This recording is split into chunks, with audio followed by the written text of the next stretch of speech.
वक्रतुंड महाकाय सूर्यकोटि समप्रभा निर्विघ्नं कुरु मे देव सर्वकार्येषु सर्वदा।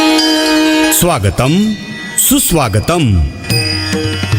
खैरनार परिवार उपस्थित सर्व गणेश भक्तांचे सहर्ष स्वागत करीत आहे।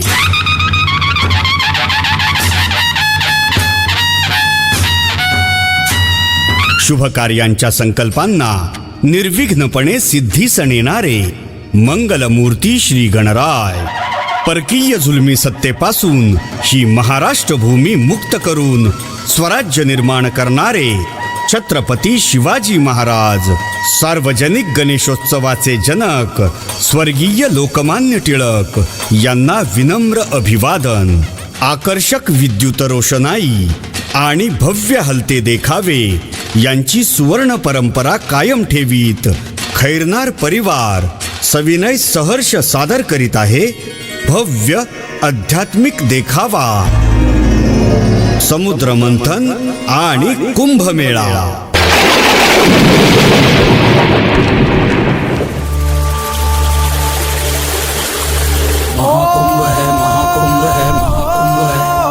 महाकुंभ तसेच कुंभमेळ्याविषयी माहिती घेताना याचे मूळ सापडते ते समुद्र मंथनात।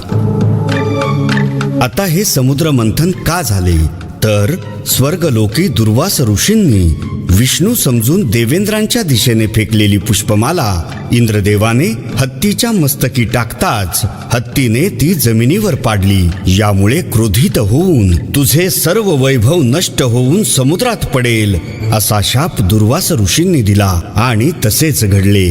ते सर्व वैभव पुन्हा मिळवण्यासाठी भगवान विष्णूंनी समुद्र मंथनाचा उपाय सांगितला।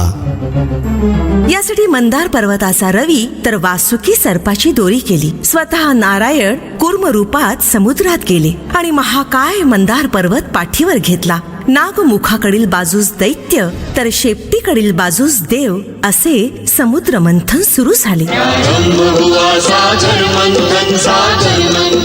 या समुद्र मंथनातून 14 रत्न किंवा अनमोल गोष्टी मिळाल्या, ज्यामध्ये सर्वप्रथम प्राप्त झाले हलाहल अर्थात विष। सिंधु से निकला उग्र हलाहल। हे हलाहल भगवान शिवशंकरांनी प्राशन करत कंठी ठेवले, ज्यामुळे त्यांचा कंठ निळा झाला, म्हणून शंकरास नीळकंठ नाम प्राप्त झाले। यानंतर सर्व इच्छा पूर्ण करणारी कामधेनू गाय बाहेर आली। समुद्र मंथन से प्रगटी मग उच्चय श्रवा हा 7 शिरे असलेला श्वेत अश्व बाहेर आला। तदनंतर 4 दंतधारी ऐरावत बाहेर आला। पुढे कौस्तुभ मणी आणि त्यानंतर पारिजात आणि कल्पवृक्ष आले। त्यानंतर आली ती अप्सरा, मग लक्ष्मी आणि पुढे वारुणी अर्थात सुरादेवी। मग चंद्र, पुढे धन्वंतरी वैद्य जे अमृत कलश घेऊन बाहेर आले। तदनंतर पंचजन्य शंख, मग शारंग धनुष्य आणि शेवटी अमरत्व पेय अमृत बाहेर आले।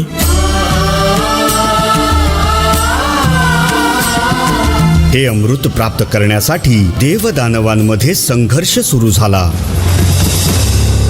दानवान हाती अमृत गेले तर त्रैलोक्याचा सर्वनाश होईल, हे जाणून भगवंतांच्या इच्छेनुसार गरुडराज हा अमृत कुंभ घेऊन आकाशमार्गे जाऊ लागले। पाठोपाठ दानवही धावू लागले। हा पाठलाग देवगणनेनुसार 12 दिवस अखंड सुरू होता। याच काळात धावपळीत या अमृत कुंभामधील 4 थेंब पृथ्वीवरील 4 वेगवेगळ्या ठिकाणी पडले। ती ठिकाणं अत्यंत पवित्र मानली गेली. जी अनुक्रमे हरिद्वार, प्रयागराज, त्र्यंबकेश्वर, नाशिक आणि उज्जैन होय. कुंभमेळ्यात या पवित्र नद्यांमध्ये स्नान केल्यास पाप धुतली जातात, मोक्ष प्राप्ती होते. याच श्रद्धेनं या चारही ठिकाणी दर 12 वर्षांनी कुंभमेळा भरतो. प्रयागराज आणि हरिद्वार इथे दर 6 वर्षांनी अर्ध कुंभमेळा भरतो. तर 144 वर्षांनी प्रयागराजमध्ये महाकुंभमेळा भरतो, जो सर्वात मोठा कुंभमेळा मानला जातो. कोट्यावधी भाविक, साधू संत, नागा साधू एकत्र येतात आणि पवित्र स्नानाचा लाभ घेतात. हा केवळ एक धार्मिक उत्सव नसून भारतीय संस्कृती, अध्यात्म आणि श्रद्धेचे विशाल असे प्रतीक आहे, ज्याचा सर्वोच्च बिंदू अर्थातच शाही स्नान आणि आखाडे. कुंभमेळ्यात आखाडे अत्यंत महत्त्वाचे मानले जातात.